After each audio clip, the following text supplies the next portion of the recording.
Semana passada nós sabíamos que não constatar a situação um tiki perigoso, mas se pone, em princípio nós só deve ser solamente banda de caminho, essa caminho que tem é craquelina, esse é crack nem caminho, pero conjuntamente com o KPA nós decidimos para a segurança de tráfego, nós será o brug completo.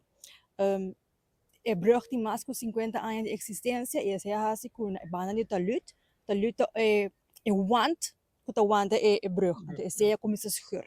Agora que nós temos 4 opções na mesa, para aqui que é a melhor solução para a situação que nós em princípio, nós sabemos que nós devemos ser ele tanto que nós vimos a opção na mesa. E quanto tempo essa aqui vai durar? Não tenho o tempo exato, mas o projeto agora sim é aqui sim. Ok. Para o que está de caminho, o penso que está não é uma boa oportunidade para fazer mais ancho. Tem pensar em você mirar o troco tanto para esquinar e tudo isso? Me por vista, a única opção na riba mesa está para hala e caminho tiki mais e outro bando de caminho, então assim nós por hancha e caminho.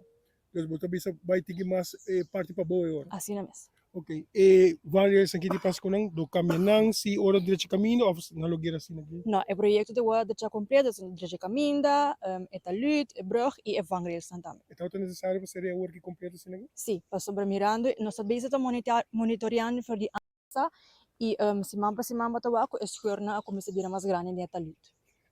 Você é experto na cuta indicar que mas que te completo ou por diz direito o que pode direito mas também direito esquerda na hora. Sim, mas nós temos 4 opções na mesa e junto com o experto nós vamos evaluar qual é a melhor opção para mim. É vários meses que te petição é vários. Na roupa agradecer para não mirar a situação, não tá é crack no caminho e não roupa agradecer que o caminho agora será para mim algo por passa.